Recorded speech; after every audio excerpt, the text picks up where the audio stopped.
Hi friends, welcome to Fatima పాపాస్ kitchen. ఈరోజు recipe వచ్చేసి మనం చాలా డిఫరెంట్ అయినటువంటి ఒక వెజ్ బర్గర్ని ప్రిపేర్ చేస్తున్నామండి.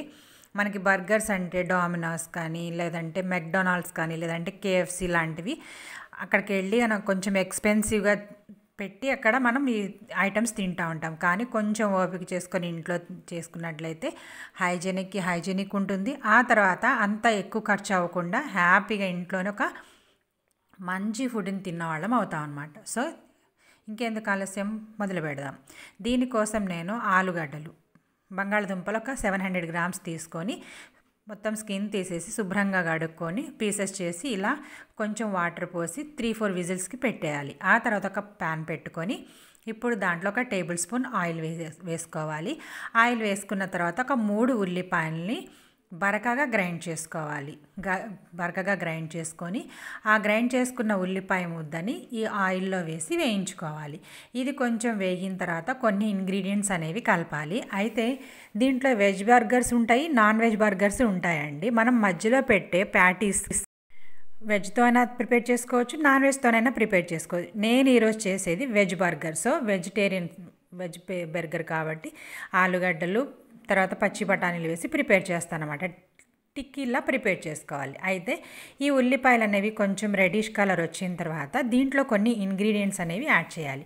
అది వచ్చేసి ఒక టేబుల్ స్పూన్ ధనియాల పొడి, ఆ తర్వాత ఒక 1/2 టీ స్పూన్ పసుపు, ఒక 1/2 టీ స్పూన్ జీలకర్ర పొడి, 1 టీ స్పూన్ కారం, ఆ తర్వాత ఒక 1/2 టీ స్పూన్ ఆమ్చూర్ పౌడర్, అంటే డ్రై మ్యాంగో పౌడర్ అంటారు కదండి, అది వేసుకొని ఆ తర్వాత 1 టీ స్పూన్ ఆరిగానో, ఆ తర్వాత ఒక 1/2 టీ స్పూన్ అనేది మనం కొంచెం ఉప్పు అలా మొత్తం యాడ్ చేసుకోవాలి. స్పైసెస్ యాడ్ చేసుకొని మొత్తం ఒకసారి బాగా మిక్స్ చేసుకోవాలి. మిక్స్ చేసుకొని కొంచెం ఒక 1 మినిట్ అయిన తర్వాత మనకు ఒక 200 గ్రాముల బఠానీ, ఈ బఠానీ, ఆలుగడ్డలు, ఉల్లిపాయలు అనేది ఇంకా మీ ఇష్టానికి సరిపడా మీరు వేసుకోండి. నేను మామూలుగా మెజర్ చెప్తున్నాను కాకపోతే ఇది మీ ఇష్టం అనమాట. ఏ రేషియో అయినా వేసుకోవచ్చు, ప్రాబ్లం లేదు.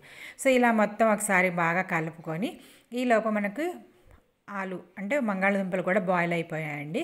దాన్ని కొంచెం నీళ్ళు ఉన్నాయి, అందుకని కొంచెం నీళ్ళతోనే నేను మొత్తం దీంట్లో వేసేసి మొత్తం మ్యాష్ చేసేయాలి. కొంచెం ఎక్కడ కూడా మనకి అంటే గడ్డల్లాగా తగలకూడదు, మొత్తం మ్యాష్ అయిపోవాలన్నమాట, మెత్తగా ఉండాలి. అప్పుడే మనం టిక్కీస్ ప్రిపేర్ చేసుకున్నా మనకి ఎక్కడ డిస్టర్బ్ అవ్వకుండా బాగా వేగుతాయి అన్నమాట. సో ఇలా మొత్తం ఒకసారి బాగా మ్యాష్ చేసుకొని చూడండి, ఇది ఒక్కసారి బాగా మొత్తం కలిపేసుకొని మనం ఆ పచ్చి బఠానీ చాలా తొందరగా ఉడుకుతాయి.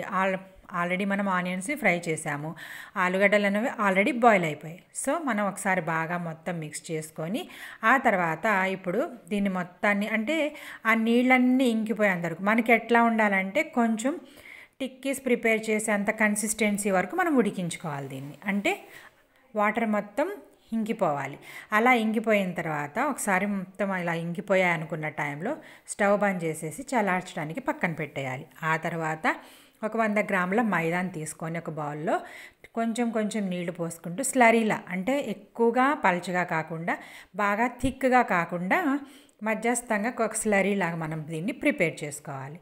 సో చూడండి, నేను ఎలా అయితే వీడియోలో చూస్తున్నానో ఆ రకంగా మొత్తం ఒక స్లరీలా ప్రిపేర్ చేసుకొని పక్కన పెట్టేసుకోండి. ఆ తర్వాత మనం బ్రెడ్ క్రమ్స్ని కూడా ప్రిపేర్ చేసుకోవాలి. సో నేను మొత్తం ఒక ప్యాకెట్ బ్రెడ్ని వాడుతున్నానండి. మొత్తం ఒక ప్యాకెట్ బ్రెడ్ని చిన్న పీసెస్గా చేసుకొని బ్రెడ్ క్రమ్స్ని ప్రిపేర్ చేసుకుందాం. మిక్సీ జార్లో వేసుకొని మనం చక్కగా ప్రిపేర్ చేసుకుందాం. సో చూడండి, మొత్తం 8 or 9 పీసెస్ వస్తాయి కదండి, అది మొత్తాన్ని బ్రెడ్ క్రమ్స్లా ప్రిపేర్ చేసుకొని ఒక ప్లేట్లోకి తీసేసుకోవాలి. ఆ తర్వాత మనం మొత్తం ఒక ప్యాకెట్ కదండి మనం యూజ్ చేసింది, అయితే దీంట్లో ఒక 1/2 బ్రెడ్ క్రమ్స్ అనేవి మనం ఆలుగడ్డ మిశ్రమం ఉంది కదండి దాంట్లో వేసేయాలి. సో అక్కడ కొంచెం ఏదన్నా పల్చగా ఉన్నా కూడా ఈ బ్రెడ్ క్రమ్స్ వేయటం వల్ల మనకి టిక్కీ కన్సిస్టెన్సీ అనేది కరెక్ట్గా ఉంటుంది. ఆ తర్వాత టేస్ట్ వస్తుంది, కొంచెం క్రంచీనెస్ కూడా వస్తుంది అనమాట. సో బ్రెడ్ క్రమ్స్ వేయటం వల్ల ఇన్ని యూజెస్ ఉన్నాయి. సో జనరల్గా వేస్తారనమాట. ఇలా మొత్తం అదంతా కూల్ అయిపోయిన తర్వాత మనం ఆ బ్రెడ్ క్రమ్స్లో 1/2 బ్రెడ్ క్రమ్స్ని మనం ఈ మిశ్రమంలో వేసేయాలి. వేసేసి ఎక్కడ ఉండలు లేకుండా చాలా చక్కగా మొత్తం బాగా మిక్స్ చేసేయాలి. బాగా కలుపుకున్న తర్వాత ఇప్పుడు మనం దీన్ని చిన్న చిన్న ప్యాటీస్, అంటే మన బర్గర్ సైజుని బట్టి మనం తెచ్చుకున్న బర్గర్ బన్స్ ఉంటాయి కదండి, దాని సైజుకి ఎంత ఉందో అంత మనం ఈ టిక్కీస్ అనేవి ప్రిపేర్ చేసుకోవాలి. ఇంకొక విషయం ఏంటంటే ఈ టిక్కీస్ అనేవి మనకి ప్యాటీస్ మన ఆలు కట్లెట్ అలా చేసుకున్న పల్చగా చిన్నగా అలా ఉండవండి, లావుగా పెద్దవిగా, అంటే ఆ బన్ సైజు ఉండాలి. ఆ తర్వాత లావుగా ప్రిపేర్ చేస్తారు. సో అన్నీ ఉడికాయి, జస్ట్ మనం షాలో ఫ్రై చేస్తే సరిపోతుందన్నమాట. ఇంత లావుది లోపల వరకు ఉడుకుతుందన్న డౌట్ అవసరం లేదు, ఎందుకంటే అన్నీ ఉడికే ఉన్నాయి. జస్ట్ మనం ఫ్రై అవటం కోసం జస్ట్ చేస్తామన్నమాట. సో ఇలా మనకి ఎన్ని కావాలో అన్ని ప్యాటీస్ని మనం ప్రిపేర్ చేసుకోవాలి. యాక్చువల్గా నేను ఒక 6 బర్గర్స్ చేశానండి, కాకపోతే ఇంత మిశ్రమం అనేది నాకు ఎక్కువైపోయింది. సో దాన్ని చూసి మీరు తగ్గించుకొని ప్రిపేర్ చేసుకోవచ్చు.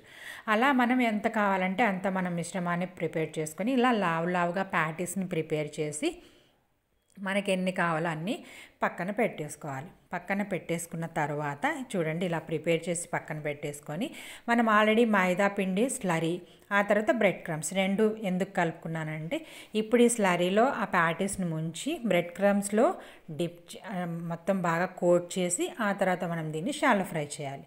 సో చూడండి, ఒకసారి ఎలా చూపిస్తాను. ఒక ప్యాటీని తీసుకొని స్లరీని మళ్ళీ ఒకసారి బాగా, అంటే మైదా అనేది కిందకి వెళ్ళిపోతూ ఉంటుంది, అందుకని ఒకసారి కలిపి దానిలో మంచిగా కోట్ చేయండి. డిప్ చేసి బాగా కోట్ చేసిన తర్వాత ఆ ప్యాటీని తీసి మనం బ్రెడ్ క్రమ్స్లో వేసి చక్కగా మొత్తం కోట్ చేయాలి. బ్రెడ్ క్రమ్స్తో కోట్ చేయాలి. మనం లోపల వేసాము, యాజ్ ఇట్ ఈస్గా పైన కూడా మనం కోట్ చేస్తున్నాం. సో క్రంచీగా లోపల మెత్తగా చాలా బాగుంటుంది అనమాట. సో ఇలా చేసిన తర్వాత మన ప్యాటీస్ అన్నీ ఇలా ప్రిపేర్ చేసుకొని ఒక ప్లేట్లో పెట్టేయాలి. కొంచెం గట్టిగా అద్దేసి ఎక్స్ట్రా ఉన్నదాన్ని తీసేసి ఒక ప్లేట్లో పెట్టేయాలి. చూడండి ఎంత బాగా కనిపిస్తుందో. ఎక్స్ట్రా ఉన్నదంతా దులిపేసి ఒక ప్లేట్లో పెట్టేయాలి. సో చూడండి, ఇంకో ప్యాటీని కూడా నేను ఎలా చేస్తానో చూడండి ఒకసారి. ఇలా ఒకసారి మైదా స్లరీలో డిప్ చేయాలి. ఆ తర్వాత ఆ డిప్ చేసిన ప్యాటీని బ్రెడ్ క్రమ్స్లో కోట్ చేయాలి. ఎక్సెస్ ఉన్న బ్రెడ్ క్రమ్స్ మొత్తాన్ని తీసేసి మంచిగా బాగా కోట్ అయిన తర్వాత ఒక ప్లేట్లో పెట్టేయాలి. ఇలా పెట్టిన ప్యాటీస్ని 1 గంట పాటు ఫ్రీజర్లో పెట్టి ఆ తర్వాత మనం డీప్ ఫ్రై కాదండి, జస్ట్ షాలో ఫ్రైకి సరిపడా ఆయిల్ వేసుకొని ఇప్పుడు మనం ప్రిపేర్ చేసుకున్న ప్యాటీస్ని ఒక్కొక్కటిగా మనం దాంట్లో వేయాలి. అయితే ఫస్ట్ మనం బాగా ఆయిల్ అనేది హీట్ చేయాలి. మనం ఈ ప్యాటీస్ వేసినప్పుడు మాత్రం మీడియం ఆర్ టు లో అడ్జస్ట్ చేసుకుంటూ మనం ఈ ప్యాటీస్ని ఉడికించుకోవాలన్నమాట. ఇలా ఫ్రై చేసుకోవాలి, చాలా తొందరగా అయిపోతుందండి. ఇలా ప్యాటీస్ని ప్రిపేర్ చేసుకుంటే మనకి half of the burger preparation అయిపోయినట్టే. హాఫ్ ఏంటండి, 70% అయిపోయినట్టు, 30% దాని డెకరేషన్ అంతే అనమాట. సో ఇదొక్కటి మన దగ్గర అవైలబుల్గా ఉంటే బర్గర్స్ చేసుకోవడం అనేది చాలా చాలా ఈజీ అనమాట. సో చూడండి, ఇలా మొత్తం ప్యాటీస్ని ప్రిపేర్ చేసుకోవాలి.